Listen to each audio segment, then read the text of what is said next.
ரொம்ப மகிழ்ச்சியான ஒரு தருணம். இந்த படம் ரொம்ப ஸ்பெஷல் எனக்கு. ஏன்னா ஹரி அண்ணன், அப்புறம் என் தம்பி விஷால், சுகு எல்லாமே அண்ணன், தம்பி, தங்கச்சி, மாமன், மச்சான், இப்படி ரத்தம் சதமான ஒரு படைப்பாக வந்திருக்கு. ஹரி அண்ணன் ஒர்க் பண்ணும்போது வேகமாக கிராஸ் பண்ண தீ பிடிச்சிரும்.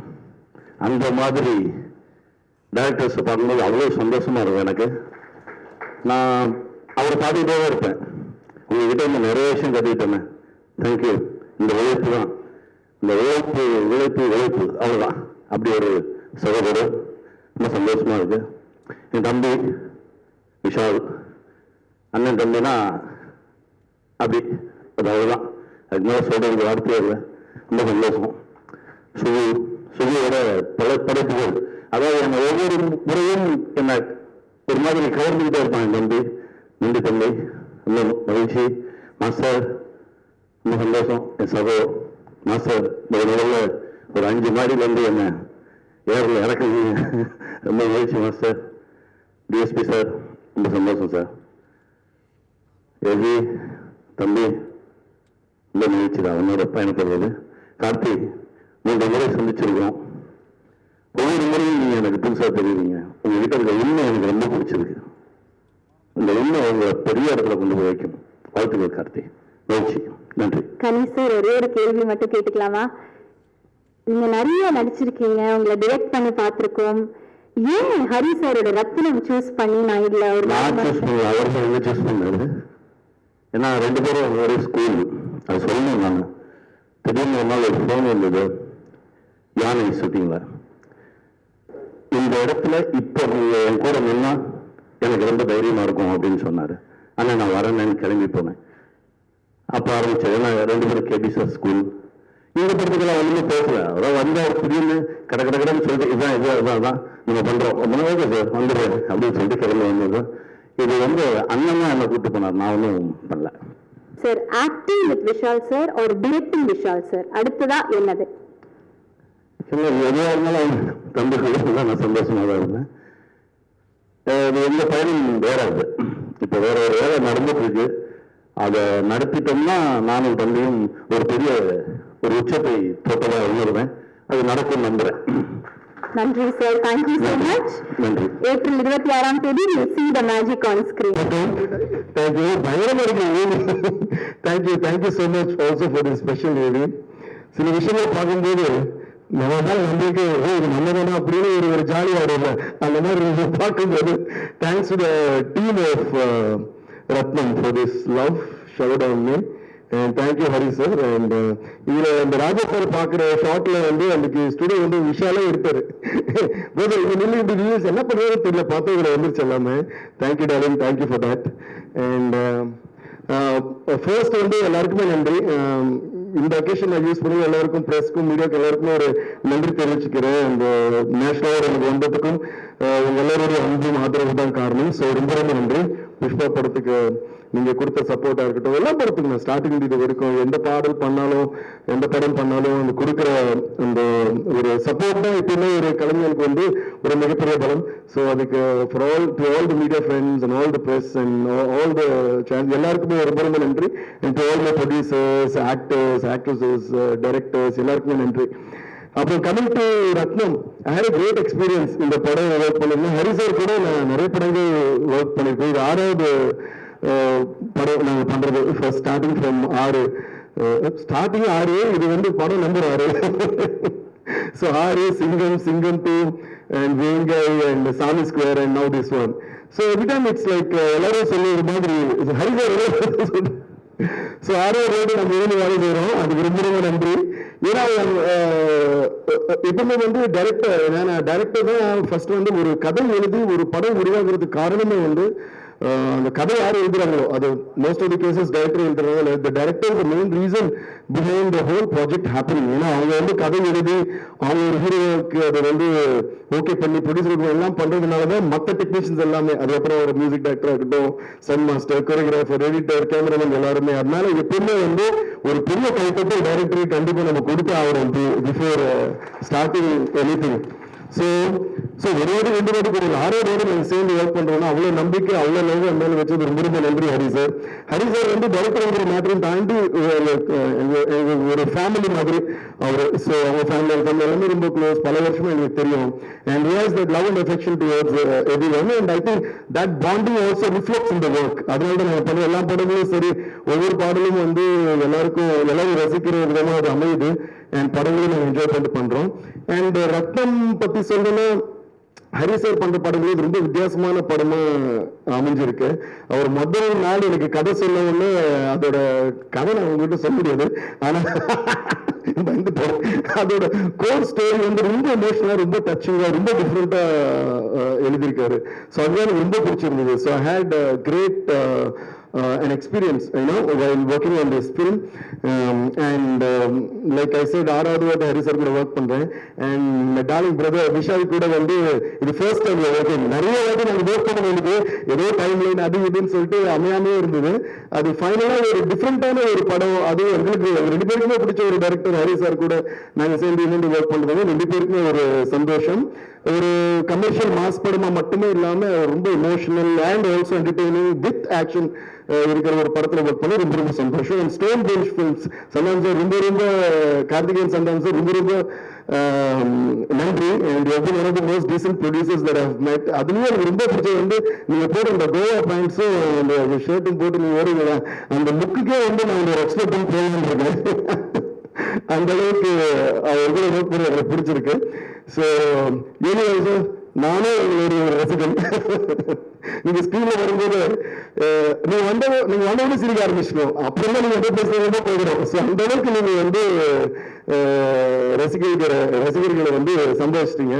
ஸோ சார் உங்களோட கேரக்டரும் சரி, உங்களோட ஸ்கிரீன் பிரசன்ஸும் சரி வேற லெவல் சார். அது இந்த படத்துல வந்து நான் ஹரி சார் கிட்ட சொன்னேன், முழுக்க ஹீரோ உங்களுக்கு இருக்கிற டிராவல் வந்து அது வந்து எக்ஸ்ட்ராடரியா வந்திருக்கு படத்துல. அது வந்து இல்ல அதுவே வந்து சொல்லுவேன் சார், நான் டியூன் போட்டு காட்டுறதுக்கே கதை சொல்லுவேன்.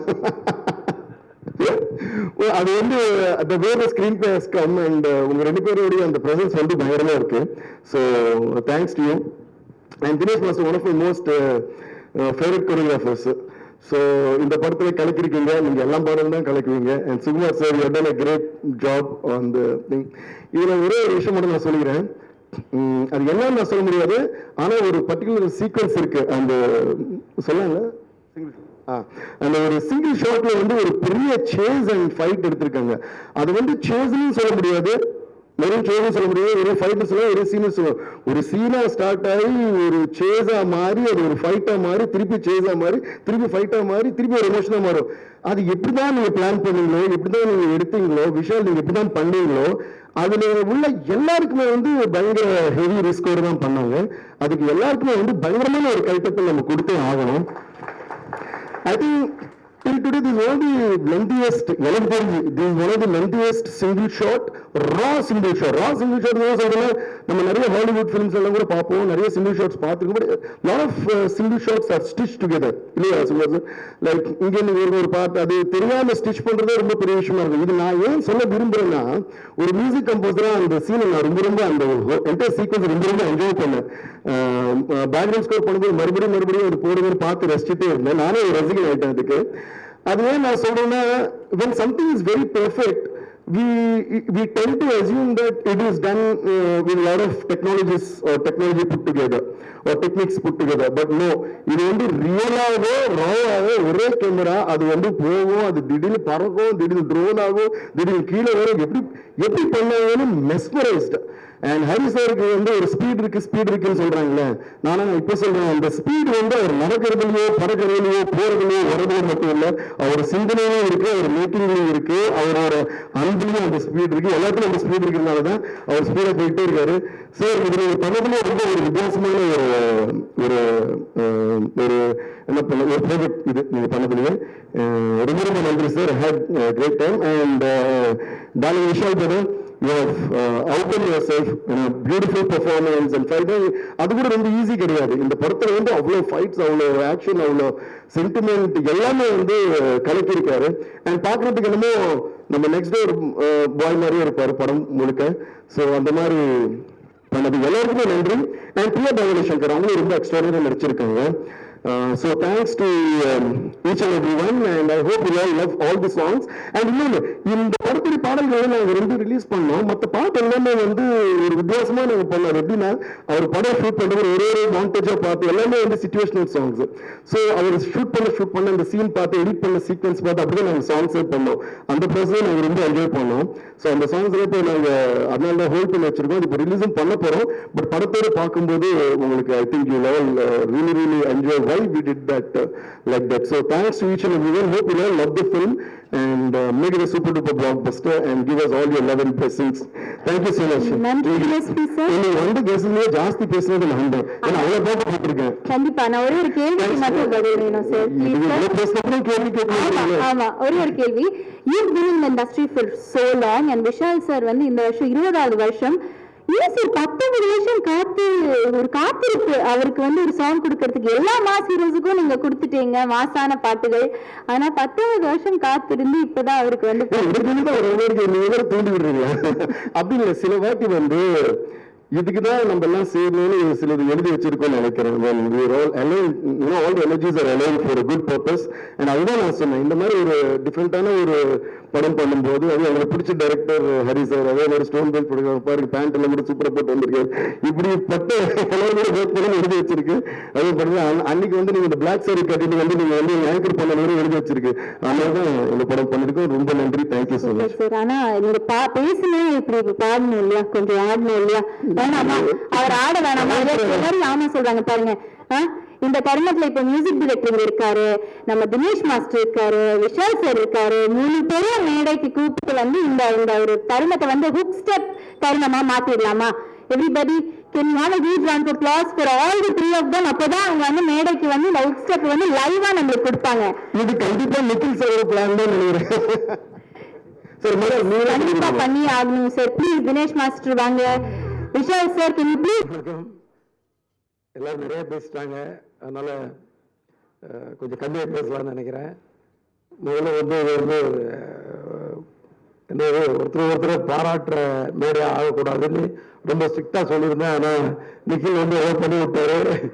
அதனால நான் வந்து இப்போ படத்தை பற்றி மட்டும் பேசுகிறேன். 17வது படம், விஷால் கூட 3வது படம், 2 படம் ஏற்கனவே நல்லா அமைஞ்சுது. ஸோ விஷால்கிட்ட ஒரு சின்ன ஒரு நாட் சொன்னேன், ரொம்ப பிடிச்சது. உடனே டக்குன்னு ப்ரொடியூசர் கார்த்திக் சாரை அறிமுகப்படுத்தி விட்டார். கார்த்திக் சார் வந்து அவர் பேசும்போது ரொம்ப ஒரு நல்ல மனுஷனாக தெரிஞ்சார். அதோட எனக்கு அவர்கிட்ட ஒரு கிக்கு, அந்த கம்பெனியில் ஒரு கார்த்திக் சுப்பராஜன் ஒரு டைரக்டர் இருக்கார். ஒரு டைரக்டருக்கு கீழே போய் ஒரு அந்த கன்சர்னில் போய் ஒர்க் பண்ணுறன்ற கிக்கு எனக்கு ரொம்ப இருந்துச்சு. ஸோ வெரி ஹாப்பி அந்த கம்பெனியில் ஒர்க் பண்ணுறது. விஷால் கூட 3வது படம். ஸோ இந்த படம் வந்து எப்படி இருக்கணும்னு ஒரு ஐடியா பண்ணும்போது ஒரு கதை இருந்துச்சு. அந்த கதை வந்து ஒரு ஏற்கனவே ஒரு சேசியாக ஒரு கதையாக இருந்துச்சு. ரொம்ப ஒரு கதைக்குள்ளே வந்து அவுட்லேயே ஒரு ஸ்பீடாக இருந்துச்சு. ஸோ இப்போ வந்து நம்ம ஸ்க்ரீன் பிளே எப்படி பண்ணலான்னு ஒரு டிசைட் பண்ண கமிட் ஆன உடனே அப்போ வந்து ஏற்கனவே 2 படம் பண்ணோம். அதில் நிறையா ஃபேமிலி இருந்துச்சு, ஆக்ஷன் இருந்துச்சு, எல்லாமே இருந்துச்சு. இது வந்து கொஞ்சம் ஃபேமிலி கொஞ்சம் குறைச்சிக்கலாம், ஃபேமிலி பார்க்குற மாதிரி எடுக்கலாம். ஆனால் ஃபேமிலி நிறைய யூத் ஆடியன்ஸை உள்ள கொண்டாடுற மாதிரி வரணுன்றதுக்காக ஒரு 60% ஆக்ஷன் அண்ட் 40% வந்து ஒரு எல்லாரும் பார்க்குற மாதிரி ஒரு விஷயங்கள். இந்த மாதிரி ஒரு ஐடியாவில் வந்து ஸ்க்ரீன் பிளே பண்ணேன். அந்த ஸ்க்ரீன் பிளே வந்து உண்மையிலே வந்து எனக்கு வந்து ஒரு திருப்தியாக எடுக்கும்போது வந்து அந்த திருப்தி இருந்துச்சு. விஷாலோட ஒரு பெரிய கான்ட்ரிபியூஷன், டைமிங்லேயும் சரி, அந்த வேலையிலையும் சரி, ஈடுபடுத்திக்கிட்டது, பர்ஃபார்மன்ஸ்லேயும் சரி. ஆக்ஷன் வந்து எப்போயுமே நல்லா பண்ணுவாருன்னு தெரியும். ஆனால் ஒரு எமோஷனல் பர்ஃபார்மன்ஸ் உண்மையிலே கண் கலங்குற மாதிரி ஒரு 2-3 இடம். நீங்கள் பார்த்தீங்கன்னா தாமிரபரணியில் பார்த்தீங்கன்னா எண்டில் வந்து ஒரு டைலாக் இருக்கும். அதாவது காயப்படுத்தினவனுக்கு காயம் ஆடுற வரைக்கும் வலி, ஆனால் காயப்பட்டவனுக்கு காயம் ஆடுற வரைக்கும் வலி, ஆனால் காயப்படுத்தினவனுக்கு காலம் பூரா வலின்னு சொல்லி மனசு வலிக்குது மாமான்னு சொல்லி ஒரு கண் கலங்கும் போது மொத்த ஆடியன்ஸுமே வந்து ஒரு ஃபீல் பண்ணாங்க. எனக்கு அது எப்பெல்லாம் பார்த்தாலும் அடிக்கடி படம் டிவியில் ஓடிட்டு இருக்கும். ஸோ அந்த இடம் வரும்போது ரொம்ப ஃபீல் பண்ணும். ஸோ அதை மைண்டில் வச்சுக்கிட்டேன் எமோஷனல் ஏரியாவில். ஸோ ஏற்கனவே வந்து ஒரு எமோஷனலான ஒரு கதைக்குள்ள நல்ல ஒரு 2-3 சீன் ஸ்ட்ராங்காக வச்சணும்னு சொல்லி பிளான் பண்ணி பண்ணோம். அது அழகாக பெர்ஃபார்ம் பண்ணி கொடுத்தீங்க, ரொம்ப நல்லா இருந்துச்சு. நான் ஒவ்வொருத்தரையாக வந்து சொல்ல போகிறது இல்லை, வெரி சாரி. என்னோட ஆர்டிஸ்ட் எல்லாருமே நல்லா பண்ணியிருந்தாங்க, எல்லாருமே வந்து டெக்னீஷியன்ஸ் அத்தனை பேர் நல்லா பண்ணியிருந்தாங்க. டிஎஸ்பியாக இருக்கட்டும், சுகுமார் சாராக இருக்கட்டும், எல்லாருமே நல்லா பண்ணியிருந்தாங்க. இதில் வந்து நான் வந்து இப்போ ரொம்ப நாளாக வந்து எல்லாம் இந்த சிங்கிள் ஷாட்டை பற்றியே பேசிகிட்டு இருக்காங்க. ஸோ அதை பற்றி கொஞ்சம் சொல்லலாம்னு இருக்கேன். ஏன்னா படம் என்னவா இருக்க போகுதுன்றதை எல்லாரும், எனக்கு ஒரு ப்ரெஸ் மீட் ஆரம்பிச்சு இது வந்து ஒரு பெரிய ஃபங்க்ஷன் மாதிரி ஆயிடுச்சு. ஸோ இது வந்து ப்ரெஸ் மூலமாக நான் ஆடியன்ஸுக்கு சொல்கிற விஷயம், உங்களுக்காக வந்து ரொம்ப ஒரு மெனக்கெடல் பண்ணி தான் இது படத்தை வந்து மேக்கிங் பண்ணியிருக்கோம். இதில் வந்து 8 ஃபைட் அண்ட் சேசிங் எல்லாம் சேர்ந்து ஒரு 8 சீக்வன்ஸ் இருக்கு. அந்த 8 சீக்வன்ஸையும் 4 மாஸ்டர்ஸ் பண்ணியிருக்காங்க. அதில் ஒவ்வொருத்தருக்கும் ஒவ்வொரு மாதிரி ஃபைட்டை பிரித்து கொடுத்தோம். எல்லாருமே ரொம்ப சிறப்பாக பண்ணியிருக்காங்க. என்னோட ஒரே ஒரு இது என்னன்னா, அதாவது இது வந்து ஆடியன்ஸ் இந்த படம் பார்க்குறாங்க. இந்த ஃபைட் வந்து ஒருத்தருக்கு பிடிக்கலாம், பிடிக்காம இருக்கலாம், என்ன வேணாலும் இருக்கலாம். ஆனால் ஏன்டா வச்சாங்கன்னு மட்டும் கேட்டவே கூடாது. ஏன்னா வேணுமே வச்ச மாதிரி இருக்கக்கூடாது. ஏன்னா நான் ஆடியன்ஸை மதிச்சு ஸ்க்ரீன் பிளே பண்ணுறாங்க. நான் கொஞ்சம் எதார்த்தம் கொஞ்சம் மிஸ் ஆகலாம், ஃபைட்டு 10 அடி போய் விழலாம். அப்போ கூட மாஸ்டர்கிட்ட சொல்லுவேன், மாஸ்டர் 10 அடி வேணாம், ஒரு 8 அடி வச்சுக்கோங்க, ஒரு 6 அடி ஆகிட்டு வேணாம், ஒரு 4 அடி ஆக்கிக்கோங்க. ஏன்னா நான் மிதிச்சா 2 அடி போய் இருந்தாங்கன்னா ஹீரோ மிதிச்சா ஒரு 6 அடி போட்டோம், 12 அடி வேணாம், இப்படிலாம் வந்து சொல்லுவேன் நான். ஸோ நான் ஆடியன்ஸை மதிக்கணும்னு நினைக்கிறாள். அப்புறம் நீங்களும் நிறைய கேள்வி, என்னடா இன்னும் பறக்க விட்டுட்டு இருக்கீங்கன்னு சொல்லி கமெண்ட் அடிப்பீங்க. ஸோ அதனால அதெல்லாம் பார்க்குறாள். அதனால நான் வந்து இதில் வந்து கொஞ்சம் யதார்த்தம் மிஸ் ஆகாம பண்ணியிருக்கேன். அதனால நிச்சயமா வந்து ஆடியன்ஸ் வந்து கண்டிப்பா வந்து ஏன்டா இந்த ஃபைட் வச்சுக்கன்னு கேட்க மாட்டாங்க. நான் ஒவ்வொரு ஃபைட்லேயும் வந்து ஒவ்வொரு ஒரு கண்டென்ட் வச்சிருக்கோம். அதாவது தேவை. நம்ம வீட்டு முன்னாடி சும்மா சொல்றேன், ஒரு அடிக்கடி யாராவது ஒருத்தர் சொல்றாங்க, என்ன பயங்கர ஆக்ஷனா இருக்கு, நம்ம வீட்டு முன்னாடி ஒரு 10 பேர் நிற்கிறான் நம்மளை அடிக்கிறதுக்கு. நம்ம என்ன பண்ணுவோம், ஒரு நேரம் பொறுமையா இருப்போம், போலீஸ் ஃபோன் பண்ணுவோம். எதுவும் வரல, அவங்க பூட்டை உடைக்க போறாங்கன்னா உள்ள இருந்து அருவாமனை, உலக்க, உரல் எல்லாத்தையும் எடுத்துக்கிட்டு நம்ம தயாராகி அடிப்போம். இந்த மாதிரி ஒரு மூட்ல தான் அவர் படம் முழுவதும் அட்டன் பண்ணியிருக்காரு. அதாவது ஒரு பிரச்சனை, அதை எப்படியாவது ஃபேஸ் பண்ணி ஆகுதுன்ற கோணத்துல எல்லாம் விரட்டி அடிச்சிருக்காரு, துரத்தி வெட்டியிருக்காரு, கதற போட்டு என்னென்னவோ பண்ணியிருக்கிறாரு எல்லாரும். ஏன்னா அந்த மாதிரி படமே வந்து கதையை வந்து பரபரப்பு இல்லைங்க. டீசர் பார்த்துருப்பீங்களா, ஒரு சின்ன ஒரு பரபரப்பு இருந்துச்சு. ஆனா அந்த பரபரப்பு படத்துல இருந்துகிட்டே இருக்கும். ஆனா நான் ஒரே ஒரு தப்பு மட்டும் பண்ணல, என்னன்னா ஃபாஸ்டா கட் பண்றேன்ற சொல்ற ஒரு பிளேமிங் இருந்துச்சு. அது வந்து ஒரு 10 வருஷம் முன்னாடி எல்லாம் ரசிச்சாங்க. இப்போ வந்து நான் கொஞ்சம் லோக்கல்ல எல்லா ஏரியாலையும் போய் ஒரு டீ கடை வரைக்கும் போய், இல்லை ஒரு ஆட்டோ டிரைவர் போய் எல்லாத்தையும் வந்து ஐடியா எல்லாம் கேட்பேன் நான், எப்படி இருந்துச்சு, என்ன மைனஸ். ஏன்னா நம்ம ஓடின படம் ஓடாத படம் எல்லாமே எடுத்துருக்கோம். ஸோ ஓடாத படத்துல இல்லை ஏதோ ஒரு விஷயம் எப்படி பிடிக்குது அப்படிங்கிறது போது ஃபாஸ்ட்டாக கட் பண்ணுறீங்க சார், அது வந்து இப்போ கொஞ்சம் எங்களுக்கு இன்ட்ரெஸ்டாக இல்லை அப்படிங்கும்போது, சரி அப்போ எப்படி படத்தை ஃபாஸ்ட் பண்ணும்போது அந்த ஸ்க்ரீன் பே வந்து ஃபாஸ்ட் பண்ணுறேன், செம்ம பேசி வரும் ஸ்க்ரீன் பே. அதில் ஒரு முக்கியமான சீக்வன்ஸ் தான் இந்த சிங்கிள் ஷாட் ஃபைட். அதை பற்றி தேவி சார் தான் அதுக்கு முதல் ரசிகன்னு நினைக்கிறேன். ஏன்னா முதல்ல வந்து எடிட்டர் பார்த்து கட் பண்ணி அவர்கிட்ட தான் ஃபர்ஸ்ட் காட்டினேன். பார்த்தோன்னே அவர் வந்து ரொம்ப மெஸ்மரைஸ் ஆகிட்டாரு. சரி அப்போ நம்ம ஏதோ கொஞ்சம் வேலை செஞ்சுருக்கோம் போல இருக்குன்னு. என்னன்னா இந்த சிங்கிள் ஷாட் வந்து எதுக்காக எடுத்தோன்னா வேணும்னு எடுக்கல, கண்டிப்பாக சிங்கிள் ஷாட்டில் எடுக்கணும்னு முதல்லலாம் தோணலை. அந்த ஸ்க்ரீன் பிளே பண்ணி ஒவ்வொரு ஃபைட்டும் ஒவ்வொரு மாதிரி எடுத்துகிட்டு வரும்போது இது வந்து ஒரு சீன் ஒன்று ஆரம்பிச்சு அந்த சீன் வந்து அப்படியே ஃபைட்டாக கன்வெர்ட் ஆகி அந்த ஃபைட்டு சேசிங்கா மாறி அதுல 3 வண்டி பிளாஸ்ட் ஆகி 4வது வண்டி துரத்திட்டு வரும்போது இந்த ஹீரோயின் போற அந்த வண்டி வந்து ஒரு ஃபாரஸ்ட்குள்ள போய் அது வந்து டிசப்பியர் ஆகும்போது அந்த கடைசியா துரத்திட்டு அந்த வண்டி கூட அந்த ஃப்ரேம்ல போயிட்டு இருக்கணும். இது எல்லாமே சிங்கிள் ஷாட்டா இருக்கணும் அப்படின்னு டிசைட் பண்ணோம். அது எப்படி எடுத்தோன்றதை மட்டும் இப்போ சொல்றேன்.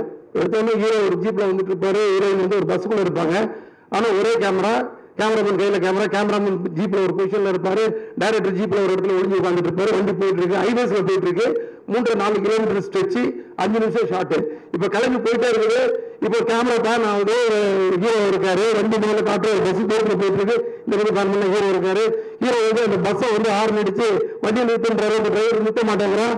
நிறுத்தியான திருப்பி கம்பல் போட்டாரு, நிறுத்த மாட்டேங்கிறான். உடனே போய் கிராஸ் கட் அடிக்கிறாரு. கிராஸ் கட் அடிச்ச உடனே அந்த பஸ் பின்னாடி பிரேக் அடிக்குது. இப்போ கேமராமேன் கையில இருந்து கேமராமேன் அசிஸ்டன்ட் கேமரா மாறுது, அவரை எடுத்துட்டு வெளியே போயிட்டு இருக்காரு. இவர் கீழே இருந்து இறங்கி வராரு. இப்போ கேமராமேன் கையில கிட்ட வருது, கேமராமேன் அந்த கேமரா கையில வாங்குறாரு. இப்போ டைரக்டர் ஓடி போய் இன்னொரு வண்டியில போய் மாஸ்டர் கூட போய் இருக்கிறாரு. அங்கிருந்து அவரு மாஸ்டர் கிட்ட இருந்து அங்கிருந்து மைக்கில் இருந்து கமெண்ட்ஸ் கொடுக்குறாரு. இப்போ இவர் நடந்து போறாரு. அந்த கொஞ்சம் ஃபாஸ்டா பேசணும்னு நினைக்கிறேன், ஆனா வரமாட்டேங்குது. இதோட ஃபாஸ்டா பேச முடியுதோ. ஸோ பஸ் கிட்ட போறாரு. போய் வந்து அந்த படியில் ஏறுறாரு. ஸோ காம்போசிஷன் வைஸ் லோவாக இருக்கக்கூடாதுன்றக்காக ஒரு செட்டர் ஸ்டாண்ட் வந்து அங்கே வந்து ஒரு ஸ்டூலை கொண்டு வந்து போடுறாரு. அது மேலே கேமராமேன் ஏறி சின்ன கரெக்ட் காம்போசிஷனில் வைக்கிறாரு. அங்கே ஒரு சீன் ஒன்று போகுது. கடைசியாக அவங்கள கன்வின்ஸ் பண்ணி கூட்டிட்டு கீழே இறங்கி வராரு. இறங்கி வந்து இங்கே வந்து திரும்பி பார்த்தாச்சுன்னா ஹைவேஸில் ஆப்போசிட் ட்ராக்ல 2 வண்டி வருது. அது வில்லன் குரூப் ட்ராக்கு. ஒரு 15 ஃபைட்டர்ஸ் வராங்க. இப்போ இறங்கி ஓடி போய் வண்டியில் போய் ஏறுறாங்க. வண்டியில் போய் ஏறின உடனே அதுக்குள்ள அந்த ஜீப் வந்து பக்கத்தில் நிற்கிது. 15 ஃபைட்டர்ஸ் இறங்குறாங்க. இறங்கி ஃபைட் ஆரம்பிக்குது. ஒவ்வொருத்தனையும் அடிக்கிறாரு. எடுத்தவனு ஒரு புட்டிச்சு வச்சு நெஞ்சில கத்தி எடுத்து குத்தி மற்றவனெல்லாம் த்ரில்ஃபுல்லாக பார்த்து ஒவ்வொருத்தனையும் எட்டி உதைக்கிறாரு, மிதிக்கிறாரு, குத்துறாரு, அடிக்கிறாரு. ஆனால் எட்டி உதைக்கும் போது அவன் பறந்து போகணும். என்னன்னா ஒரு ஃபைட்டர் அடிச்சதுக்கப்புறம் அப்படி திரும்பி கேமரா அப்படி திரும்பி வரும்போது எல்லாமே சிங்கிள் ஷாட். கேமரா திரும்பி வர்றதுக்குள்ள அவர் வந்து அந்த ரோப் எடுத்து ஊக்க மாட்டிக்கிட்டு ரெடியாக இருக்கணும் அந்த ஃபைட்டர். அந்த ஃபைட்டரை மிதிக்கும் போது ஃபைட்டர் மாஸ்டர் அசிஸ்டன்ட் வந்து கரெக்டாக இருக்கணும். மாஸ்டர் அந்த கமெண்ட் வந்து இன்னொரு வேனில் உட்காந்து கொடுக்கணும். இந்த மாதிரி டார்கெட். இந்த 15 பேரை அடிச்சு போட்டு திருப்பி அந்த ஜீப்பில் ஏறி கிளம்புறாரு. அதுக்குள்ள பஸ்ஸில் உள்ள ஜூனியர் ஆர்டிஸ்ட் 50 பேர் இறங்கி அங்கே வந்து எல்லாத்தையும் வேடிக்கை பார்த்துட்டு இருப்பாங்க. அவங்களும் அந்த இந்த சீனுக்கு வந்து கோஆப்ரேட் பண்ணும். யாராவது ஒருத்தர் தப்பு பண்ணாலும் முடிஞ்சுது. இப்போ வண்டி மறுபடி கிளம்புது ஜீப்பு. அவங்க வந்து 2 வண்டி அவங்க துரத்திட்டு வருது. துரத்திட்டு வருவோட கேமராமேன் கையில் இருந்து கேமரா வந்து பறக்குது. பறந்தாச்சுன்னா 100 ஃபீட் ஹைட்டு போகுது. போயிட்டு இருக்கும்போது கடைசியாக வந்து வண்டி 2 வண்டி இந்த வண்டியை துரத்திட்டு போகும்போது கரெக்டாக ஹைடென்ஷன் ஒயரில் வந்து 100 மீட்டர் கிட்ட உயரத்தில் வந்து ஒரு கேமரா பட்டு டம்முன்னு கீழே வந்து உடஞ்சிருது கேமரா. அப்படியே கட்டு. அதுக்கப்புறம் இன்னொரு கேமரா, இன்னொரு இது சேம் ப்ராசஸ். அந்த ப்ராசஸில் இப்போ திருப்பி அந்த ஒயரோட ஹைட்டை மெஷர் பண்ணி 80 ஃபீட்டு ஹைட்டில் 100 மீட்டர் கிடையாது 100 ஃபீட் 80 ஃபீட் ஹைட்டில் அந்த கேமரா போயிட்டு இருக்குது. அங்கே போயிடுச்சுன்னா 2 வண்டி துரத்திட்டு போகுது. ஆப்போசிட்டில் 2 வண்டி வருது. இந்த வண்டியை மறிக்குது. இந்த வண்டியை மறிச்சோன்னா நின்று அங்கே வந்து வண்டி முன்ன பின்ன போகுது. இந்த வண்டி குறுக்க வருது. அந்த வண்டி ஒன்று இடிக்குது. அங்கே இருக்க ஃபைட்டர்ஸ் ஜிம்பாய்ஸ் எல்லாம் மேலே ஏறி இந்த வண்டி மேலே வந்து வெட்ட வராங்க, குத்த வராங்க, டம் விட்டு கண்ணாடி உடைக்கிறாங்க, எல்லாம் பண்ணுறாங்க. அதை மீற அடிச்சு தூக்கிட்டு இந்த வண்டி கிளம்புது. இது கிளம்புறதுக்கு முன்னாடி கேமரா மேலே இருந்த கேமரா கீழே வருது. கேமராமேன் எப்படி கையில் பிடிச்சாருன்னு தெரியல. பிடிச்சிட்டு அங்கேயும் ஓடுறாரு, சுற்றி ஓடுறாரு. கடைசியில் அந்த ஜீப்புக்குள்ளே போய் உட்காந்துக்கிறாரு. ஜீப்புக்குள்ளே போய் உட்கார்ந்த உடனே வண்டி கிளம்புது. கிளம்பி பண்ணா பின்னாடி 4 வண்டி துரத்துது. ஒரு வண்டி வந்து ஒரு பெரிய போஸ்ட்ல அடிச்சு பிளாஸ்ட் ஆகுது. அது மட்டும் சிஜி. பிளாஸ்ட் மட்டும் தான் சிஜி. ஆனால் ஷார்ட் கட் ஆகல. அதுக்கு அடுத்தது ஒன்று வந்து டாப்ல உள்ள போய் ஒரு காவாயில போய் விழுவுது, ஒரு பிரிட்ஜுக்குள்ள போய் விழுவுது. அந்த உழுறது மட்டும் சிஜி. அதுக்கு அடுத்தது ஒன்று வந்து சென்டர் ஆஃப் த மீடியல் வந்து அடிச்சு நொறுங்கி அந்த வண்டி தீப்பிடிக்குது. இதை தாண்டி அவர் எஸ்கேப் ஆகி போய் ஒரு ஃபாரஸ்ட்குள்ள போறாரு. இந்த 3.5 கிலோமீட்டரும் எங்களுக்கு கண்ட்ரோலில் வந்து அந்த ரோடு கிடைச்சிது. எல்லா டெக்னீஷியனோட சப்போர்ட் கிடைச்சிது. விஷாலுடைய அந்த டெடிகேஷன் இருந்துச்சு, ப்ரொடியூசரோட சப்போர்ட் எல்லாம். இது வந்து இதை சிங்கிள் ஷாட்டாக தான் எடுக்கணும். ஒரு பிடிவாதத்தோட நான் வந்து நிறைய பேர்கிட்ட பேசினேன், நிறைய டெக்னீஷியன்ஸை பேசினேன். நிறைய பேர் ஸ்டிச் பண்ணிடலாம் நாங்கள் முடியாதுண்ணே. சில பேர் வந்து ரொம்ப ராவாக இருக்கும் சார், நாங்கள் ராவாக தான் சார் வேணும். ஆடியன்ஸ் ரொம்ப ராவாக தான் ரசிக்கிறாங்க. இப்போது அதுக்கு நமக்கு வெற்றிமாறன், ரஞ்சித் அவங்கெல்லாம் வந்து சில விஷயங்களை ராவாக கொடுக்குறத பார்க்கும்போது நிறைய படங்கள் பார்த்து நம்ம கற்றுக்கிறது தானே சார். அதுக்கெல்லாம் எனக்கு நல்ல இது இருக்குது. அதுக்கு ஒரு அடையாளங்களுக்கு எனக்கு டேரக்டர்ஸ் இருக்கிறாங்க. நீங்கள் ஒரு ராவாக ஒரு கண்டென்ட் கொடுத்தா ரசிக்க. நம்ம படமே கமர்ஷியல் படம் தான் இருந்தாலும் ஒரு கண்டென்ட் இப்படி கொடுக்கலான்னு எல்லார்ட்டையும் போராடி கடைசியில் எனக்கு கண்ணன் மாஸ்டர் கிடைச்சாரு. நிறைய பேர் அவர் சொன்ன உடனே சார் என்ன வேணாலும் பண்ணிடலாம் வாங்க சார், மாஸ்டர் அந்த ஃபைட்டை மட்டும் கம்போஸ் பண்ணி கொடுத்துருங்க, அடித்து முன்ன பின்ன நான் வச்சுருக்கேன், நீங்கள் உங்கள்கிட்ட சொல்கிறேன், நீங்கள் எடுத்துருங்க மாஸ்டர். ஸோ அவர் வந்து அது பண்ணிட்டாரு. ஸோ மனவலியோடு தான் அந்த வேலைக்கே போனேன் நான். ஏன்னா இது முடிஞ்சிருமா முடியாதான்னு சொல்லி திருப்பதியில் ஷூட் பண்ணோம். அப்படியே மலையை பார்த்து அப்படியே நின்றுட்டு இருந்தேன். நைட்டு 10:30 மணிக்கு அந்த லொக்கேஷனை பார்த்தேன். வண்டியிலே வந்து ஸ்பீடாமீட்டரை பார்த்து மெஷர் பண்ணோம். 3.5 kilometre divided by 7 sequence 50 every 500 metres ஒரு சீக்வன்ஸு. ஸோ இப்படி ஒரு கணக்கெல்லாம் போட்டுட்டு நைட்டு முடிச்சு காலையில் போனோம். விஷால் வந்தார். கடகடன்னு பிளான் பண்ணோம். ஒரு நாள் ஃபுல்லாக ரிஹர்சல். 2வது நாள் மத்தியானம் 3 மணிக்கு ஒரு டேக்கு, 5 மணிக்கு அடுத்த டேக்கில் வந்து ஓகே ஆயிடுச்சு. ஸோ ஓகே ஆனதுக்கப்புறம் தான் வந்து அந்த மன வலியும் அந்த பெயினும் வந்து போச்சு. ஏன்னா நம்ம நினைச்சதை சாதிச்சிட்டோம் அப்படின்ற மாதிரி. ஸோ இதை நான் எதுக்கு இவ்வளோ டீட்டெயிலாக சொன்ன, கொஞ்சம் டைம் கூட நிறைய எடுத்துருப்பேன்னா, இந்த மாதிரி ஒரு விஷயம் இல்லை, படத்தில் எல்லா விஷயத்துலையும் ஆடியன்ஸை மதித்து நாங்கள் நிறைய வேலைகள் செஞ்சுருக்கோம். அது வந்து நிச்சயமாக உங்களை வந்து சந்தோஷப்படுத்தும், திருப்திப்படுத்தும் நினைக்கிறேன்.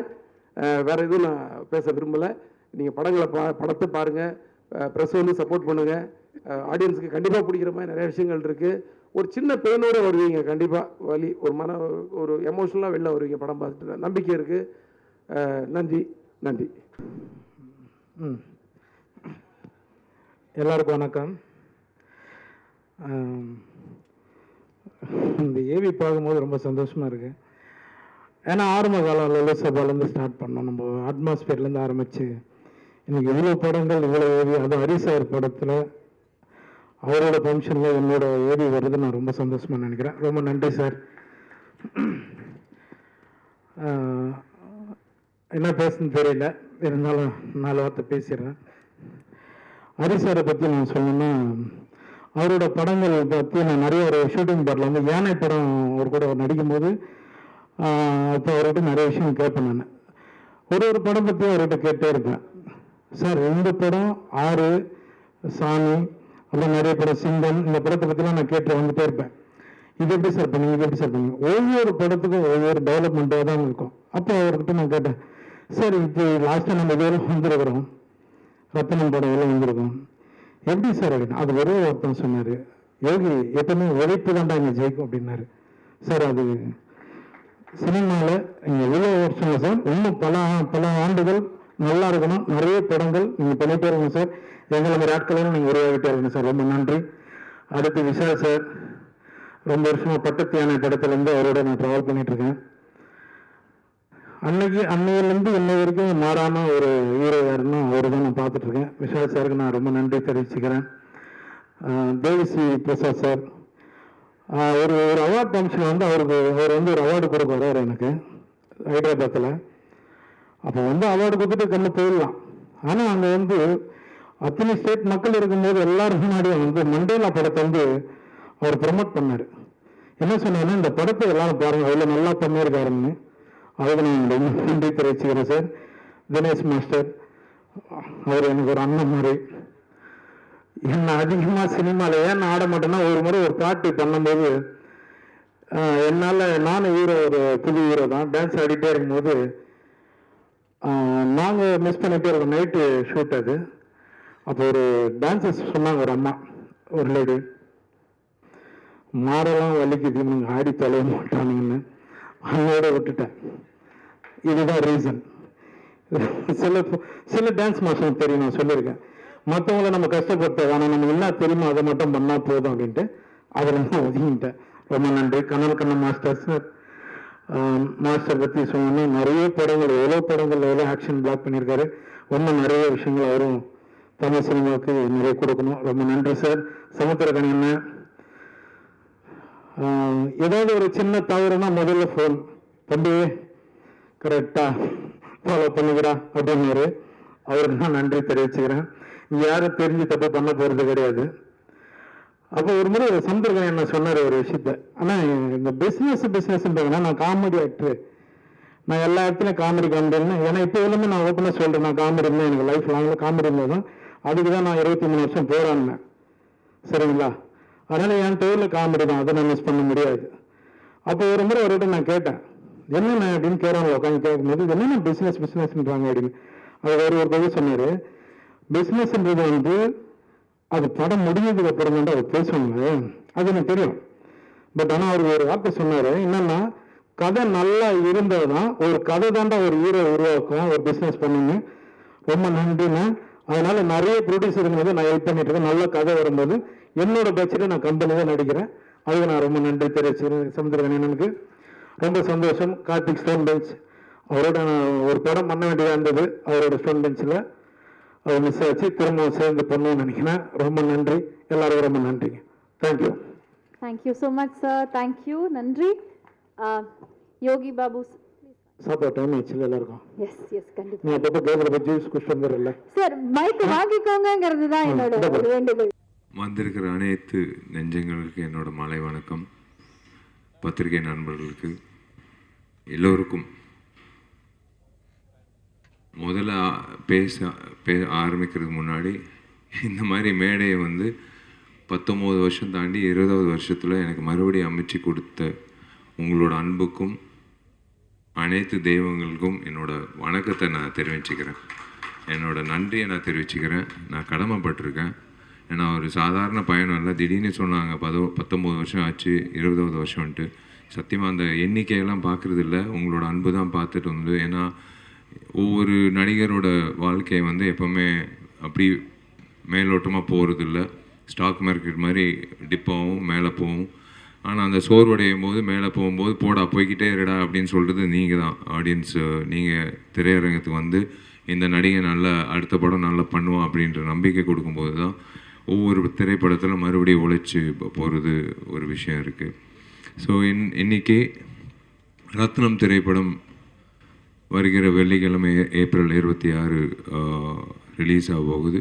அதுக்கு முன்னாடி உங்ககிட்ட படத்தை பற்றி சொல்கிறதுக்கு முன்னாடி நாளைக்கு ஏப்ரல் 19 முக்கியமான நாள், ஓட்டு போட வேண்டிய நாள். கண்டிப்பாக நீங்கள் எல்லோரும் போய் தயவு செஞ்சு இன்றைக்கி எப்படி நீங்கள் பொறுமையாக எல்லோரும் பேசிகிட்டு இருக்கிறத காத்து நீங்கள் உட்காந்து பார்த்தீங்களோ அதே மாதிரி நாளைக்கு நிற்க வேண்டிய சூழ்நிலை.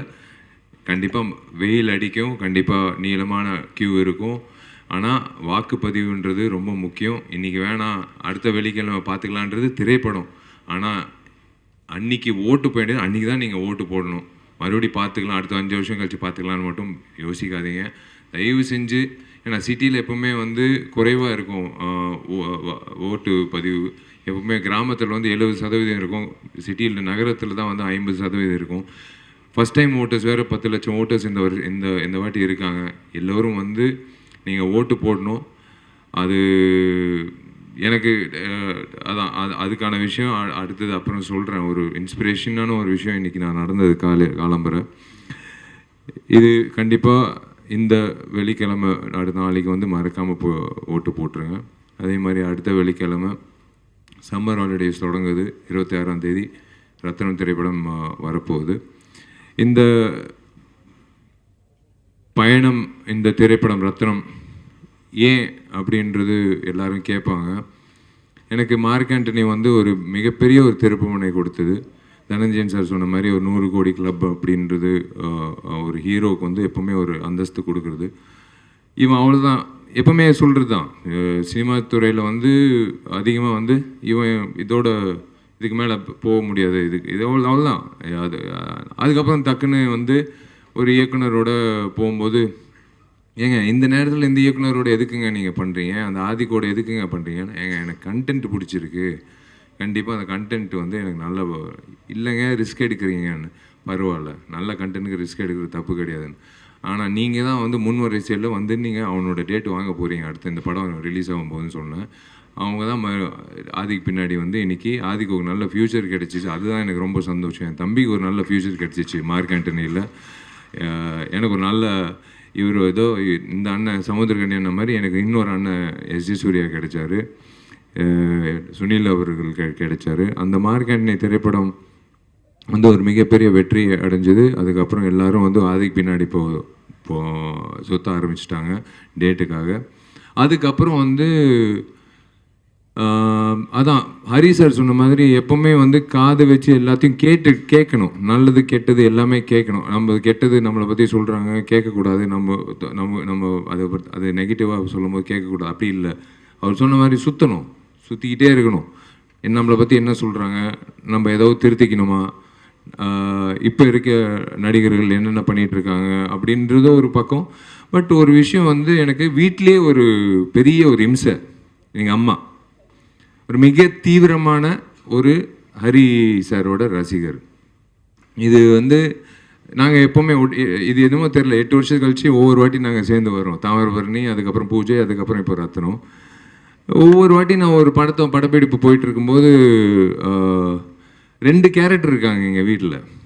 ஒன்று எங்கள் அப்பா ஃபஸ்ட்டு படத்துலேருந்து இப்போ வரைக்கும் ஏதாவது என் பேர் வந்துருச்சுன்னா முதல்ல வந்து பேப்பர் கட்டிங் வந்து காலம்பரை கீழே இறங்கி வந்து உட்காரும்போது அவர் ஒரு பேப்பர் கட்டிங் கட் பண்ணிகிட்டு இருப்பார். என்னென்னா என் பேர் வந்திருக்கு, தினத்தந்தி, மாலை மலர், ஏதோ ஒரு பேப்பரில் என் பேர் வந்திருக்கு. அது வந்து விஷால் நடிக்கும் செல்லமே, விஷால் கலக்கும் சண்டைக்கோழி, விஷால் வந்து இந்த படத்தில் தோல்வி அடைஞ்சார், அதெல்லாம் வந்து பேப்பர் கட்டிங்னா பரவாயில்ல. இந்த கேரக்டர் எங்கள் நைனா எப்படின்னா, விஷால் பேர் வந்தால் போதும். ஒரு நாள் திடீர்னு கீழே இறங்கி வந்து அவர் சின்சியராக பேப்பர் கட் பண்ணிகிட்டு இருக்காரு. என்ன பண்ணிகிட்டு இருக்கீங்கன்னா, இல்லை உனக்கும் பிரியாமணிக்கும் காதல்னு வருது, இது ஏன்ப்பா கட் பண்ணுறீங்கன்னா, இல்லை உன் பேர் வந்திருக்கு அவ்வளோதான், அது போதும் எனக்கு அப்படின்னு கட் பண்ணி இருக்கிற ஒரு கேரக்டர்.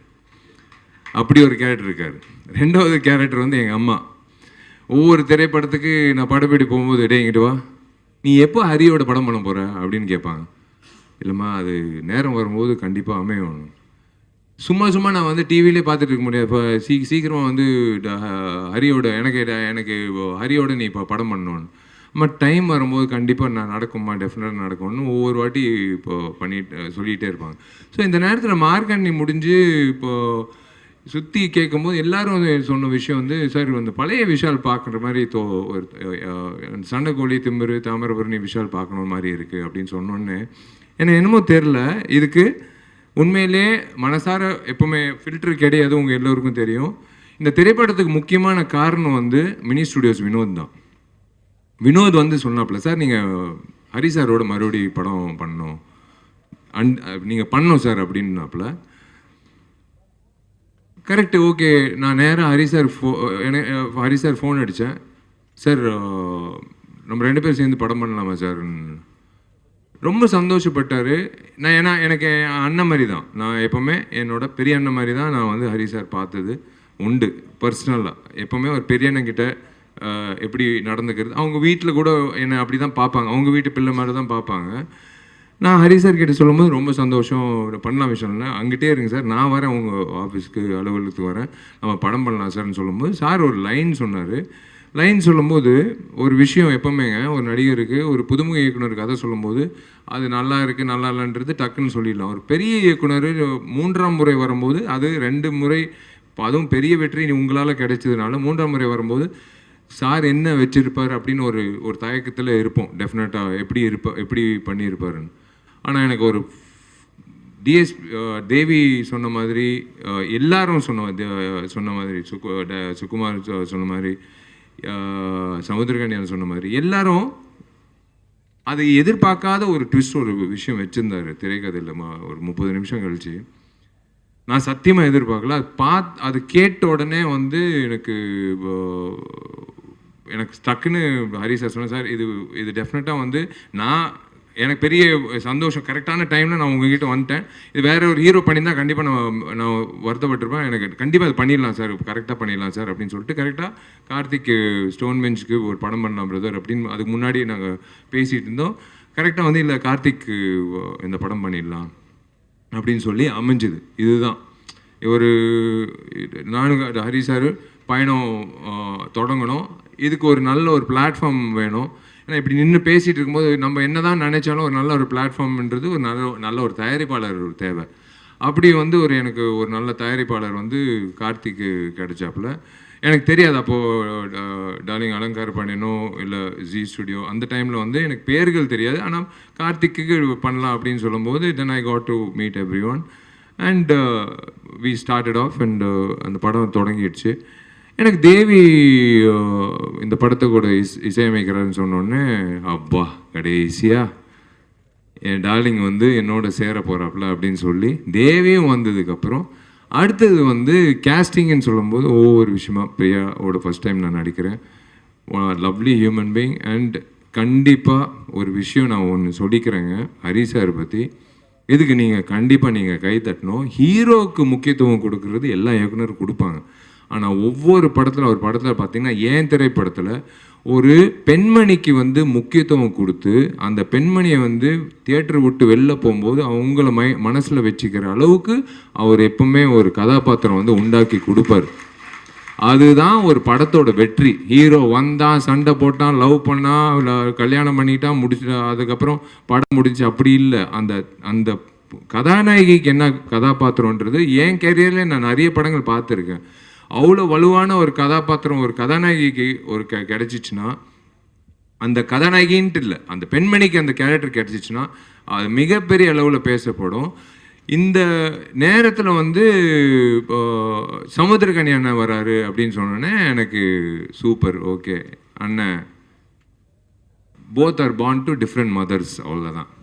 என்னோட அண்ணன் என்ன வேணாலும் அவர்கிட்ட போய் பேசலாம், கட்டி பிடிச்சி அழுவலாம், சிரிக்கலாம், என்ன வேணாலும். ஏன்னா அவர் ஒரு விஷயம் சொன்னார் கேட்கும்போது, நானும் விஷாலும் ஒன்று பேசிகிட்டு இருக்கோம் அப்படின்றது. நாங்கள் சில விஷயங்கள் சில கதைகள் கேட்கும்போது மறந்துடுவோம். ஆனால் இத்தனை வருஷம் கழிச்சு ஒரு கதை வந்து நான் அண்ணனை விரட்டிகிட்டே இருக்கேன், ஒரு கதை அண்ணன் இந்த படம் பண்ணலாம். ஏன்னா எனக்கு அந்த நேரத்தில் இவருக்கு ஏதாவது ஒரு அட்வான்ஸ் கொடுத்துடலான்னு சொல்லிட்டு என்னன்னு தெரியாமல் எனக்கு இப்போ 100 ரூபா கொடுத்தேன்னு நினைக்கிறேன். 1:30 மணிக்கு நைட்டு ஒரு கதை சொல்லும்போது பல வருஷம் ஆச்சு. அண்ணா வச்சுக்கோங்க, நான் யார் எந்த ஹீரோ நீங்கள் சந்திச்சிடாதீங்க, நான் தான் இந்த படம் பண்ணுறேன் அப்படின்னு சொல்லி நான் அதுக்காக தான் காத்துட்டு இருக்கேன். இப்போ தனஞ்சயன் சார் சொன்ன மாதிரி அடுத்தடுத்து போகணுன்னு சொல்கிறாருல்ல, அதுக்கு வந்து முன்னுதாரணமாக வந்து நான் ஏங்கிட்டு இருக்கிற ஒரு விஷயம் வந்து, ஏன்னா எல்லா நடிகர்களும் எல்லா இயக்குநர்களும் நடிகர்கள் ஆகும்போது எங்களை மாதிரி நடிகர்கள் வந்து நாங்கள் இயக்குனர் தான் ஆகணும், வேறு வழி இல்லை. அதனால தான் துப்பார்கலன் 2ல் வந்து நான் இயக்குனராக 25 வருஷத்தோட கனவு நினைவாகுது. அது நினைவாகுது, அது வருது. அது ரொம்ப சந்தோஷப்படுறேன். ஃபஸ்ட்டு வாழ்க்கையில் யோசித்த ஒரு விஷயம் என்னவா நான் ஆகணுன்றது, அது வந்து இயக்குனர் ஆகணும்னு நினச்சி அப்பா கிட்ட சொல்லி அம்மா கிட்ட சொல்லி இன்றைக்கி வந்து அது தேங்க்ஸ் டு மிஷ்கின் சார் அந்த கனவை வந்து முன்னாடியே கொண்டு வந்ததுக்கு. அண்ட் எனக்கு யோகி பாபு படத்தில் இருக்கார், ரொம்ப சந்தோஷம். ஆல்ரெடி அவரோட நடிச்சிருக்கேன். அவரோட இருக்கிற ஒரு விஷயம் எனக்கு என்னென்னா, ஐ லவ் பாசிட்டிவ் பீப்புள். எனக்கு ரொம்ப பிடிச்ச விஷயம் என்னென்னா, அவரோட ஒய்ஃப் வந்து என் தங்கச்சி மாதிரி தான். நான் வீட்டுக்கு போகும்போது நான் எப்போவுமே சொல்லுவேன், நான் வீட்டுக்கு வரேன் டார்லிங், சாப்பிட்றதுக்கு வரேன். எப்போ வீட்டுக்கு போனாலும் அங்கிட்டு கொஞ்சம் நேரம் உட்காந்துட்டு போகலான்னு தோணும். என்னமோ தெரில, ஒரு நிம்மதியான ஒரு இடத்துல, கோயிலில் தான் அப்படி தோணும். ஒரு நிம்மதியான ஒரு இடத்துல ஒரு உறவினர் வீட்டில் உட்காந்துட்டு போகிற மாதிரி இருக்கும். அந்த யோகி பாபு வீட்டுக்கு போகும்போதெல்லாம் யோகி பாபு கிட்ட அதாவது சினிமா தாண்டி வந்து நிறைய நட்புகள் வந்து நீண்ட நாட்கள் போய்கிட்டே இருக்கும். எங்கிட்ட இருந்தாலும் அவர் எப்படி இருக்காரு, அவர் என்ன பண்ணிட்டு இருக்காரு, அவர் நல்லா இருக்காரா அப்படின்னு நினைக்கிற நான், எனக்கு தெரியும் கண்டிப்பாக அவர் எப்பவுமே நினச்சிட்டு இருக்கிற ஒரு நபர். அந்த மாதிரி எல்லாரும் வரும்போது எனக்கு சுகுமார் டிஓபி அப்படின்னு வரும்போது உண்மையிலே சிவபதிகாரம்ல நாங்கள் 2 பேர் சந்திக்கும் போது அன்றைக்கி நான் தொடர்ந்த நட்பு. இன்றைக்கி வந்து மாமேன்னு 2 பேர் பேசிக்கிறது. அதுதான் என் வாட்ஸ்அப்பில் நாங்கள் 2 பேர் சொன்னதே கிடையாது. Sukumar has done a fabulous job. அதான் சொன்னல, ஒரு ஹரி வந்து பிறக்கும் போதே அவங்க அப்பா அம்மா வந்து அவருக்கு ஹரின்னு பேர் வச்சாங்க. ஏன்னா அவர் ஹரியாக வந்து கண்டிப்பாக வந்து வாழ்க்கையில் வந்து முன்னேற்றம், ஹரின்றது முன்னேற்றம் தான். அந்த முன்னேற்றத்துக்கான உழைப்புன்றது முக்கியம். அதுதான் ஹரி சார். சாதாரணமாக 3 படங்கள், 3வது படம் வெற்றி கூட்டணி அப்படியெல்லாம் அதெல்லாம் அப்படி எடுத்து வச்சிடலாங்க. ஆனால் இவரோட நான் வேலை செய்யும்போது எனக்கு ஒரு விஷயம் வந்து, நான் என் வாழ்க்கையை நான் ஓப்பனாக சொல்கிறேன், இந்த திரைப்படத்தில் என்னோட வாழ்க்கையோட போக்கு வந்து நான் மாற்றிக்கிட்டு இப்படி தான் இருக்கணும், என் வாழ்க்கை இப்படி தான் நான் வந்து வாழணும், இப்படி வாழ்ந்தால் தான் நான் நீண்ட நாட்கள் நான் போக முடியும் அப்படின்ட்டு இவரோட எனர்ஜி, இவரோட விஷயங்கள். விஷால் நாளைக்கு காலைல 7 மணிக்கு ஷார்ட் நோ ப்ராப்ளம் சார், 5 மணி கூட வச்சுக்கலாம் சார், நான் வரேன். அது என்னமோ தெரியல, அவருக்காக நான் வரணும்னு, அவருக்காக நான் உழைக்கணும், அவருக்காக நான் ஏதோ எனக்கு காசு கார்த்திக் கொடுத்தாப்புல அதுக்காக அப்படியெல்லாம் இல்லை. ஹரி சார் சொன்னால் கரெக்டாக இருக்கும், ஹரி சார் சொன்னால் உழைப்புக்கு ஏற்ற மாதிரி பலன் உண்டு அப்படின்னு எனக்கு தெரியும். அவர் தம் கட்டி சொன்னார்ல 5 நிமிஷம் காட்சி, உண்மையிலே வியந்து பார்த்தேங்க. சத்தியமாக ஒரு கேமரா வந்து ஒரு ஃபில்மாக இருந்திருந்தால் கண்டிப்பாக வந்து எடுத்திருக்க முடியாது. டிஜிட்டலாக இருக்கிறதுனால hats off to Hari sir's vision. நான் இந்த படத்தில் வந்து நான் சொன்னேன், சார் நான் இயக்க போகிறேன்னு நினைக்கிறேன், இந்த திரைப்படத்துக்கு அப்புறம் உங்களோட நான் உதவி இயக்குனராக நான் வேலை செய்ய போகிறேன் சார், நீங்கள் கண்டுக்காதீங்க சார், நான் அப்படியே பார்த்துட்டே இருக்கேன். I want to see how is executing that சொன்னார். ஆனால் எப்படி எக்ஸிக்யூட் பண்ண போகிறாரு, சுகுமாரும் எப்படி எக்ஸிக்யூட் பண்ண போகிறாரு அப்படின்னு சொல்லும்போது எனக்கு சார் சொன்னார், 5 நிமிஷம் காட்சி விஷால், இந்த மாதிரி ஒரு காட்சி ஒரே ஷாட்டுன்னு ஸ்டிச் பண்ண போகிறோமா சார் அப்படின்னு நானும் கேட்டேன். இல்லை விஷால், 5 நிமிஷம் நம்ம ரிஹர்சல் பண்ணலாம், 2-3 நாள் கூட ரிஹர்சல் பண்ணலாம், ஆனால் ஒரே ஷார்ட்டில் எடுக்கிறோன்னு. பிளடி சேலஞ்சுங்க. இவருக்கு தேவையே கிடையாது அந்த மாதிரி பண்ணணும். கேட்டுக்கிட்டு பண்ணுறாரு பாருங்களேன், அதுதான் வந்து அவரோட வெற்றிக்கு. முதல்ல இந்த படத்தோட வெற்றி வந்து இயக்குனர்கிட்ட தான் வரணும். இயக்குனர் வெற்றி அடைஞ்சாதான் வந்து எங்களை மாதிரி நடிகர்கள் வந்து உங்கள் முன்னாடி வந்து நாங்கள் சொல்ல வேண்டிய விஷயங்கள் வந்து கரெக்டாக சொல்ல முடியும். அவரோட பாதையில் போயிட்டோம். அது எக்ஸிக்யூட்டட் பை டிஓபி சுகுமார். எப்படி, அதாவது ஒரு பறக்கிற கேமரா வந்து பிடிச்சா அந்த ஒரு ஆட்டம் வரும், அந்த ஆட்டம் வரக்கூடாது, தெரிஞ்சிடும் பிடிச்சிட்டாரு கேமராமேன்ட்டு. அதை பிடிச்சிட்டு இப்படி கொண்டு வந்து அந்த கண்டினியூ பண்ணும்போது என்னோட டார்லிங் கொரியோகிராஃபர் என் உடம்புல 109 தையல், 100வது தையலுக்கு நான் பார்ட்டி வச்சேன் என் நண்பர்களுக்கு. 109 தையலுக்கு முக்கியமான அதிகமான காரணம் வந்து என்னோட டார்லிங் வந்து கனல் கண்ணன் மாஸ்டரு. என்னை வந்து இன்னைக்கு ஆக்ஷன் ஹீரோ விஷால் வந்து ஆக்ஷனில் கலக்கிறாரு அப்படின்னு ஒவ்வொருத்தர் சொல்கிறதுக்கு முக்கியமான காரணம் வந்து சண்டைக்கோழியில் என்னை நம்பினார் இந்த கனல் கண்ணன் மாஸ்டரு. எனக்கு வந்து இன்னும் ஞாபகம் இருக்குது, சண்டைக்கோழி கிளைமேக்ஸில் பண்ணிகிட்டு இருக்கும்போது ஒரு கிக் அடிக்கும்போது ஃபஸ்ட்டு ரியாக்ஷன் இவர் தான். இவர் கேமரா இது மானிட்டரெல்லாம் பார்க்க மாட்டார், அப்படியே உடச்சிட்டு போயிட்டே இருப்பார். ஏதோ ஒரு எக்ஸைட்மெண்ட் இருந்தார், கிடச்சேன் ஜாக்கி சான் அப்படின்னு சொல்லிட்டு அப்படியே போயிட்டே இருந்தார். நான் வந்து ரோப் ஷாட்டில் நின்றுட்டுருக்கேன், பிரேக்குன்னு சொல்லிட்டு அவர் பாட்டு போயிட்டே இருக்கார், நான் பாட்டு ரோப்பில் நின்றுட்டுருக்கேன். அவர் வந்து ரசிக்கிறார், என்ன சொன்னாலும் செய்கிறேன், பரவாயில்லையா சூப்பர் அப்படின்னு சொல்லிட்டு அவர் வந்து தொடங்கின ஒரு விஷயந்தான். எங்களுக்குள்ள ஒரு இது ஃபஸ்ட்டு தையல் வந்துருச்சுன்னா விஷால் படம் சூப்பர் ஹிட் அப்படின்னு. அதே மாதிரி தான் 12, அதுக்கப்புறம் 16, அதுக்கப்புறம் பூஜையில் மறுபடி 16. அவர் வந்து என்னென்னா தையல் வந்து இது விஷால் முடிஞ்சிச்சுல, தையல் முடிஞ்சிச்சுதான். ஆமாம் மாஸ்டர் போட்டாங்க, தையல் போட்டாங்க அப்படின்னா. அப்போ ஷூட்டிங் போயிடலாம் மாஸ்டர், தெரியுமே மாஸ்டர், பரவாயில்ல அது பிரச்சனை இல்லை, அது இப்படி வச்சுக்கலாம் அப்படின்னு. அந்த மாதிரி வந்து கனல் கண்ணன் மாஸ்டரு, ஹரி சார், சுகுமார், அங்கிட்டு இருக்கிற ஃபைட்டர்ஸு, அங்கிட்டு இருக்கிற அசிஸ்டன்ஸு எல்லாரும் சேர்ந்து அந்த 5 நிமிடம் வந்து காட்சி அமைச்சது வந்து it is going to be a treat for all of you. It is something you can expect always from a new director to prove it, not from a senior director at this point of time in his career. அது பண்ணுறாருன்னா இன்னமும் நானும் நிற்கிறேன், உங்கள் மத்தியில் நானும் நிற்கிறேன், நான் உங்களுக்கும் ஈடு கொடுக்குறேன் அப்படின்னு சொல்லி பண்ணுற ஒரு விஷயந்தான். ஸோ அதுதான் எனக்கு ரொம்ப இப்போ சந்தோஷமாக இருந்தது. அதுதான் எனக்கு ரொம்ப பிடிச்ச விஷயம். இன்றைக்கி ஐ தேங்க்யூ ஃபார் அதான் உங்கள் எல்லோருக்கும் நான் ஏன் நன்றி சொல்கிறேன்னா, இந்த பொக்கே கொடுக்குறதெல்லாம் எங்களுக்கு இப்போ பழக்கம் இல்லை, எப்போ ரொம்ப காலமாக இருக்குது அந்த ஒரு விஷயம். ஏன்னா எனக்கு தெரியும் 5 நிமிஷத்தில் உங்கள் வண்டி பின்னாடி தான் இருக்கும், அது வாடி போயிடும் அதெல்லாம். இப்போது சிரிப்பு பார்த்தீங்களா அந்த 2 பிள்ளைகள், நீங்கள் தான் இப்போ படிக்க வைக்கிறீங்க, நான் படிக்க வைக்கல, நான் படிக்க வைக்கிறேன். ஆனால் இன்றைக்கி ஒரு நிகழ்ச்சியில் வந்து 2 பேருக்கு ஒரு வாய்ப்பு கிடச்சிச்சுல, அது நீங்கள் தான் வந்து இப்போ இன்றைக்கி வந்து அது உணர்ந்து நீங்கள் வந்து மதித்து கொடுத்தீங்களா, அதுக்காக தான் வந்து அந்த 2 பிள்ளைகளுக்கு வந்து படிப்பு கிடச்சிச்சு. அதுவும் பெண் குழந்தைகள் படித்து முன்னேறினாங்கன்னா ஒரு பெரிய ஒரு சமுதாயமே பெரிய மிக சிறந்த சமுதாயமாக இருக்கும். அதுதான் வந்து எனக்கு ரொம்ப பிடிச்ச விஷயமா இருந்தது. இன்றைக்கி நீங்கள் உங்களால் இன்றைக்கி 2 குழந்தைங்க படிக்க வராங்க.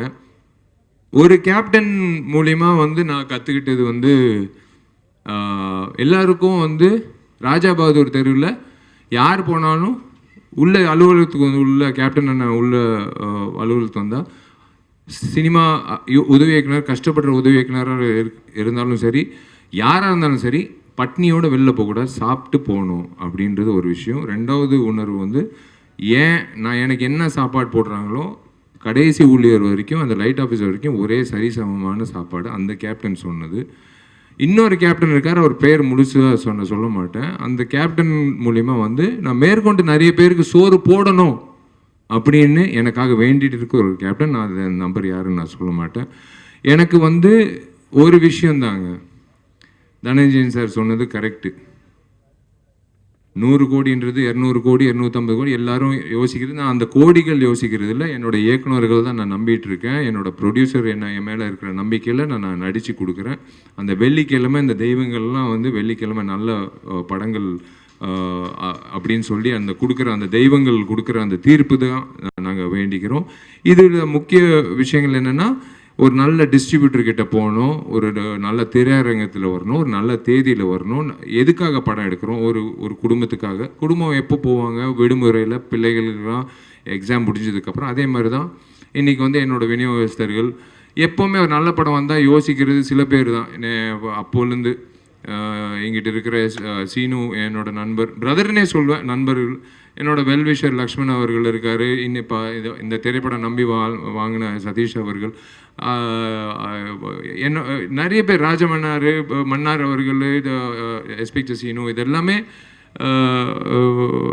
திருப்பூர் சுப்பிரமணியம் அண்ணன், எல்லாரும் வந்து நான் ஏன் வந்து அண்ணன் இது நான் ஒரு உரிமையோட இந்த படம் வந்து பண்ணிவிடுங்க அப்படின்னு ஏன் சொல்கிறேன்னா, எனக்கு ஒரு நம்பிக்கை, என் மேலே இருக்கிற நம்பிக்கை அவங்களுக்கு இருக்குது. அதே மாதிரி தான் இப்போ தொடங்கிட்டு போயிட்டே இருக்குது. ஸோ அதனால் ஒரு நல்ல திரையரங்கத்தில் வர்றதுக்கான வாய்ப்பு கொடுக்குற அத்தனை விநியோகஸ்தர்களுக்கும் திரையரங்க உரிமையாளர்களுக்கும் என்னோட நன்றி தெரிவிச்சுக்கிறேன். மீனா அவர்களுக்கும் நான் நன்றி தெரிவிச்சுக்கிறேன். பிவிஆருக்கு இந்த விஷயத்தில் வந்து தனஞ்சயன் சார் சொன்னது அதான். 2 நாள் முன்னாடி நான் பேசினது வந்து காரசாரமாக இருக்குது, அதனால் தள்ளி போச்சுன்னு. இந்த ஒரே விஷயந்தாங்க, சினிமாவில் அவர் சொன்ன ஒரு விஷயம் கடைசியாக சொன்னார், அதுதான் முன்னாடி சொல்லணும். ஒரு சின்ன படம் வருதுன்னு சொன்னார் பாருங்களேன், அதுக்கு தான் நான் போராடிட்டுருக்கேன். என் படம் ரத்தனத்துக்காக நான் போராடல. என் படம் ரத்னம் வந்து கண்டிப்பாக நாங்கள் நேர்மையாக எடுத்திருக்கோம், கண்டிப்பாக வந்து கிடைக்கும். பெரிய படங்களுக்கு எப்போவுமே வந்து ஒரு இடம் இருக்குது. கண்டிப்பாக வந்து நாங்கள் போராடுறது வந்து அந்த ஒவ்வொரு வருஷமும் காத்துக்கிட்டு இருக்காங்க பாருங்களேன், சின்ன படங்கள் வந்து தியேட்டரில் வந்து அவங்களுக்கும் ஒரு வாய்ப்பு கிடைக்கணும் இல்லைங்க, கஷ்டப்படுறாங்க இல்லைங்க. அதுக்காக தான் வந்து அறிவுரை சொல்கிறோம், வெயிட் பண்ணுங்கள், கொஞ்சம் பொறுமையாக. அவங்க சில நேரத்தில் கான்ட்ரவர்ஷியல் நினைக்கிறாங்க நான் சொல்கிறது. தனஞ்சய சார் சொன்னார் பாருங்களேன், அந்த தேதியில் வந்து ஒரு படம் தள்ளி போச்சுன்னு. நான் அந்த படம் தள்ளி போகிறதுக்காக நான் பேசலை. எல்லோருக்கும் வாய்ப்பு இருக்கு இந்த சினிமா துறையில். எல்லா வெள்ளிக்கிழமை எல்லா சினிமாவும் ஒன்று தான். அது பெரிய படம் சின்ன படம்ன்று நினைக்கிறது மக்கள். நடுவில் இருக்கிறவங்க கிடையாது. நடுவில் இருக்கிறவங்க யாருக்குமே அந்த உரிமை கிடையாது. சின்ன திரைப்படங்கள் வாழணும். அவரோட திரைப்படம் 150 இல்லை 300 ஸ்க்ரீன் கூட கொடுக்கணும். ஏன்னா அந்த படம் நல்லா இருந்தால் கண்டிப்பாக அது வந்து 500 ஸ்க்ரீன் கூட வரும், அது தப்பே கிடையாது. நம்ம ஒரு வட்டத்துக்குள்ளே நம்ம போகக்கூடாது. நம்ம ஒரு விஷயத்துக்காக பயந்து யாருமே சினிமாவை வந்து cannot own cinemas for every one. நான் தான் அது கற்றுக்கிட்ட ஒரு விஷயம். அதனால தான் வந்து நான் ஒரு விஷயத்தை வந்து என் ஆதாயத்தை நான் கொட்டிக்கிட்டேன். ஏன்னா நான் உழைச்சிருக்கேங்க, நான் வந்து என் தயாரிப்பாளர் வந்து வட்டி கட்டுறாரு. நான் திரும்பவும் சொல்கிறேன், என் தயாரிப்பாளர் முகத்தை நான் பார்க்கணும். ஒவ்வொரு வாட்டி நான் பார்க்கும்போது அந்த தயாரிப்பாளர் ஜெயிக்கணுன்றதுக்காக தான் நாங்கள்லாம் உழைக்கிறோம். அந்த தயாரிப்பாளர் ஜெயிச்சாதான் மேற்கொண்டு இன்னொரு தயாரிப்பாளர் கதிரேசன் சார் எத்தனை வருஷமாக வெயிட் பண்ணிட்டு இருக்காரு எனக்காக திரைப்படம் அவரோட நான் பயணிக்கணும். நானும் ஆசைப்படுறேன், அவரும் ஆசைப்படுறோம். கரெக்டான திரைப்படம், கரெக்டான ஒரு இயக்குனர்ன்றது. எல்லா இயக்குனர்களும் எல்லா தயாரிப்பாளர்களும் யோசிக்கிற விஷயம் அது ஒன்று தான். அதுக்காக தான் நான் இந்த படம் வந்து தள்ளி போகிறதுக்கெல்லாம் இல்லை, அப்படியெல்லாம் நான் எதுவும் பேசல. இருக்கிற உண்மையை வந்து எனக்கு தெரியலங்க. எங்கள் அப்பா அம்மா கற்றுக் கொடுத்த விஷயங்க எனக்கு தெரியாது. ஃபில்டர்லாம் கிடையாது. எங்கள் வீட்டில் தண்ணி உள்ளே வந்துருச்சுன்னா, எங்கள் அம்மா அழுதுச்சுன்னா நான் கண்டிப்பாக சொல்லுவேன். அண்ணா நகர்லேயே தண்ணி வந்துருச்சுன்னா அப்போ உங்கள் வீட்டில் வந்து தண்ணி வரும்ல, அதுக்கு தான் நான் வந்து நான் சொன்னேன். நான் சும்மா வந்து என்னோட எமோஷன் வந்து ப்ரமோஷனுக்காக நான் பயன்படுத்துறது கிடையாது. சத்தியமாக நான் சொல்கிறேன், என்னோட எமோஷன் வந்து நான் சத்தியமாக நான் ஒரு சராசரி மனிதனாக, நான் ஒரு வாக்காளராக இந்த நாட்டு குடிமகனாக நான் பதிவு பண்ணுறேன், அவ்வளோதான். அது சில நேரத்தில் சில பேர் கோவப்படுங்க. ஆனால் நான் சொல்கிறது உண்மை தான். நிறைய பேர் சொல்லுவாங்க அது உண்மை தான். அதுக்காக தான் நான் சொல்கிறேன். அரசியல் இருந்ததே தனஞ்சய் சார் சொன்ன மாதிரி கேட்டது நான் சொன்னது. நான் இப்போவும் சொல்கிறேன், 26 வந்து நான் வரக்கூடாது, நான் வேண்டிக்கிறேன். நீங்கள் பூர்த்தி செஞ்சுருங்க. நல்ல விஷயங்கள் நீங்கள் செஞ்சிட்டிங்கன்னா எங்களை மாதிரி ஆட்கள் ஏங்க அரசியல்வாதிகள் நடிகர்களாக மாறும்போது நடிகர்கள் ஏங்க அரசியல்வாதியாக மாறக்கூடாது? அதுதான் நான் சொல்கிறேன். நீங்கள் நல்லது செஞ்சிட்டிங்கன்னா நாங்கள் எதுக்குங்க இன்னொரு கொடியை வச்சுக்கிட்டு நாங்கள் வந்து ஆட்டிக்கிட்டு இருக்கணும்? நல்லது செய்கிறதுக்கு வந்து என்ஜிஓ வந்து யாருக்காவது வேவ் லென்த் மிஸ் ஆகுதா? எல்லா என்ஜிஓ வந்து ஒரே உணர்வு தான், எல்லாருக்கும் நல்லது செய்யணுன்றது. ஆனால் ஏன் கட்சிகள் மட்டும் வந்து வெவ்வேறு மேனிஃபெஸ்டோ வெவ்வேறு? அப்படி இல்லை, எல்லாருக்கும் என்ன ஒரு குறிக்கோள், நல்லது செய்யணும்னு.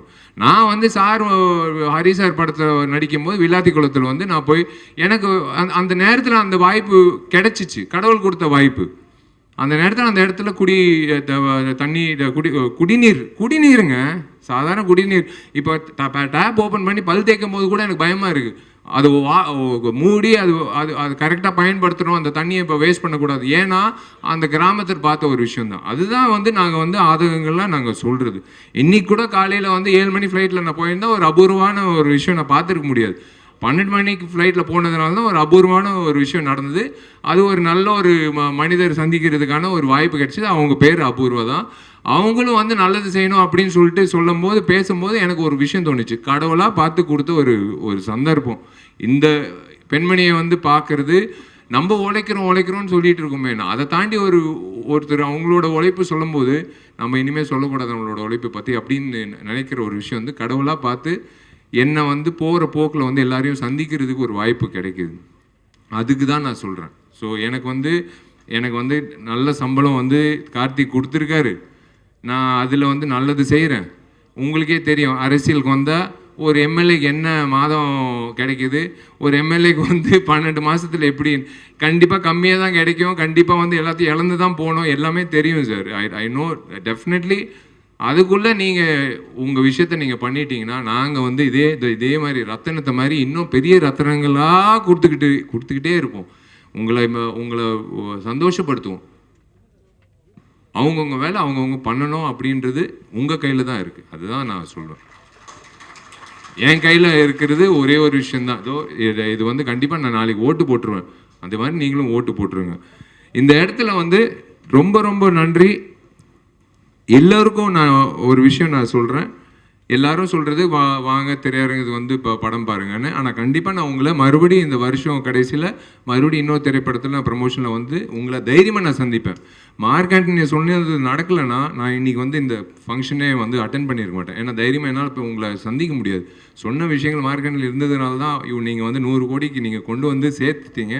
அதனால தான் இன்றைக்கும் நான் சொல்கிறேன், ஹரி சார் உழைப்பு, விஷால் இல்லை அதெல்லாம் ஓகே, ஹரி என்ற இயக்குனரோட உழைப்பில் நாங்கள்லாம் வந்து அந்த யூனிவர்ஸ், இஸ் எ யூனிவர்ஸ், அந்த யூனிவர்ஸில் நாங்கள்லாம் ஒரு பிளானட்ஸாக வந்து நாங்கள் வந்து கரெக்டான அலைன்மெண்ட்டில் வந்து உங்களுக்கு ஒரு கேலக்ஸியான ஒரு பயங்கரமான ஒரு என்டர்டெயின்மெண்ட் வேல்யூ ஏப்ரல் 26 உங்களுக்காக காத்துட்டு இருக்கு. ரொம்ப ரொம்ப நன்றி. நீங்கள் தேங்க்யூ சப்னா, தேங்க்யூ. இந்த சட்டை மாற்றுற விஷயம் வந்து கண்டிப்பாக வந்து என்னால் முடியாது. என்னால் ஒரு இன்டர்வியூலேயே வந்து அத்தனை சட்டை வந்து மாற்றணும்னு சொல்லிட்டு நின்றுருப்பாப்புல காஸ்டியூமர். முடியாதுங்க, ஒரே சட்டை தான். ஆனால் ஓயாமல் சட்டை ஆனால் சூப்பராக இது எங்கிட்டு வாங்குறாருன்னு மட்டும் நான் கேட்கணுங்க. ஏன்னா அதுதான் நான் ஃபஸ்ட்டு கேட்கணும். என்னோட டார்லிங் நிக்கிலுக்கு வந்து நான் நன்றி தெரிவிச்சுக்கிறேன். Is been there since long time with me. அதான் பார்த்தீங்களா 3வது சட்டை. இப்போ அதுக்குள்ளே நீங்கள் வந்து ப்ரெஸ் மீட் முடியறதுக்குள்ளே 4வது சட்டை. என்ன காஸ்டியூம் வந்து நானும் ஹீரோயின் மாற்றணும்னு அவசியம் கிடையாது, இவரே மாற்றிடுவார். ஸோ இந்த நேரத்தில் வந்து I would like to say one thing. எனக்கு நீங்கள் சொன்னது கரெக்ட் தான். First song Rajasundaram master song காதலிக்க மாசே இல்லைன்றது பயந்து நின்னேன். நல்ல வேலை எப்படியோ முடிச்சிட்டேன். அதுக்கப்புறம் வந்து ஏதோ இவர் உட்காந்துருக்காரு டார்லிங் தினேஷ் மாஸ்டர். அது எப்படி சொல்கிறதுன்னு தெரில. இந்த நட்பு எனக்கு ரொம்ப பிடிக்கும் அப்படின்னு 3 வார்த்தையில் சொல்லிடலாம். அது ஓகே. பட் என்ன ஒரு நடிகனா வந்து இவனும் வந்து செம்மையாக டான்ஸ் ஆட முடியும் அப்படின்னு நிரூபித்து காட்டினது பொறுமை வேணுங்க. 20 டேக்கு நீங்கள் பார்க்குறதெல்லாம் வந்து இப்போது ஒரு சிங்கிள் இதில் பார்க்குறீங்க. ஆனால் பொறுமையாக காத்துட்டு இருப்பார், அப்படியே நின்றுட்டுருப்பார் அப்படின்னுவார். நான் பாட்டு ட்ரை பண்ணிட்டே இருப்பேன். அவரும் வெயிட் பண்ணி சிங்கிள் ஷாட்டெல்லாம் வச்சுருவார் எனக்கு. இப்போ பிஜிஎம் எல்லாம் அந்த நம்பிக்கை தான் என் மேலே இருக்கிற நம்பிக்கை. என் டார்லிங் வந்து தினேஷ் மாஸ்டர் வந்து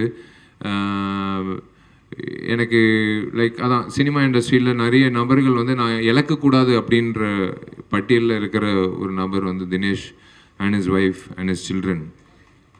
they are family to me. And தோ இன்னொரு ஏஜென்ட் டீனா அப்புறம் மிராஜ் 2 பேர் வந்து மறக்கவே முடியாது. நாங்கள் பண்ணுற சேட்டைகள் இவருக்கு தாங்க முடியாது. இவர் வந்து அவங்கள தள்ளி விட்டு என்னை வந்து படப்பிடிப்பு கொண்டு வருவார். அந்த வகையில் வந்து Dinesh being part of my journey in this 20 years and making and molding me as a better dancer, இது ஒரு பெரிய விஷயம். யாராவது விட்டுட்டேன்னா நன்றி. நான் ரசிகர்கள், நான் என்றைக்குமே உங்களை ரசிகர்கள் நான் சொல்லவே மாட்டேன். நீங்கள் தெய்வங்கள், என்னோட நண்பர்கள். நீங்கள் எல்லோரும் வந்து நீங்கள் போய் நீங்கள் சம்பாதிச்ச காசில் ஒரு துளி எடுத்துக்கிட்டு விஷால் நம்பி அந்த படத்தை பார்த்துட்டு என்னை வந்து இத்தனை வருஷம் நீங்கள் அழகு படுத்தி பார்க்குறதுல எனக்கு வந்து நான் கடமைப்பட்டிருக்கேன். அதனால் என்னால் முடிஞ்ச அளவுக்கு உங்களுக்கு திருப்பி கொடுக்குறதில்ல, இந்த சமுதாயத்தை திருப்பி கொடுக்குறதில்ல நான் கண்டினியூ பண்ணிக்கிட்டே இருப்பேன். கடன் வாங்கினாலும் சரி பரவாயில்ல, ஆனால் நான் என்னால் முடிஞ்ச அளவுக்கு நான் இந்த சமுதாயத்துக்கு நல்லது செஞ்சு நிம்மதியாக ஒரு 4 மணி நேரம் தூங்குறதுக்காக நான் பண்ணுற ஒரு விஷயம், அவ்வளோதான். வேறு ஒன்றும் இல்லை. இந்த இதுக்காக பப்ளிசிட்டிக்காக எல்லாம் இல்லை. நான் வந்து இன்னைக்கு நான் என்ன பண்ணேன் அப்படின்ற ஒரு விஷயந்தான். அதுதான் நான் ஏங்கிட்டு இருக்கிறது. அதுதான் எங்கள் அப்பா அம்மா கற்றுக் கொடுத்தது. நீ வந்து ஒரு அந்தஸ்துக்கு வந்துட்ட, நீ வந்து 4 பேருக்கு வந்து நல்லது செய்ய அப்படின்னு சொன்னதுனால தான் நான் பண்ணிகிட்ருக்கேன். இந்த உட்காந்துருக்காங்க 2 பேர். எங்கள் அப்பா அம்மாவுக்கு வந்து நான் என்றைக்குமே வந்து கடமைப்பட்டிருக்கேன். ஃபஸ்ட்டு வந்து கல்யாணம் எப்போன்னு கேட்டாங்க. ஆர்யாவுக்கு அப்புறம்னு சொன்னேன். அந்த பரதேசி ஆர்யா கல்யாணம் பண்ணிக்கிட்டான். அப்புறம் வந்து அம்மா வந்து இப்போ ஆர்யா கல்யாணம் ஆயிடுச்சு, எவ்வளோ நல்ல பொண்ணு சாயிஷா கல்யாணம் பண்ணிக்கிட்டான், இன்னைக்கு ஒரு புள்ள பிறந்திருக்கு, நீ என்ன பண்ண போகிறேன்னு. அம்மா பிரபாஸுக்கு கல்யாணம் ஆகட்டுமா, அதுக்கப்புறம் நான் கல்யாணம் பண்ணிக்கிறேன்னா. இப்போ வந்து அம்மா காத்துட்ருக்காங்க, ஃபோன் பண்ணி கேட்குறாங்க பிரபாஸுக்கு எப்போ கல்யாணம்னு. ஒருவேளை பிரபாஸுக்கு கல்யாணம் ஆச்சுன்னா சல்மான் பாய் இருக்கார், சல்மான் கானுக்கு ஆனதுக்கப்புறம் கல்யாணம் ஆகும். தேங்க்யூ, ரொம்ப நன்றி.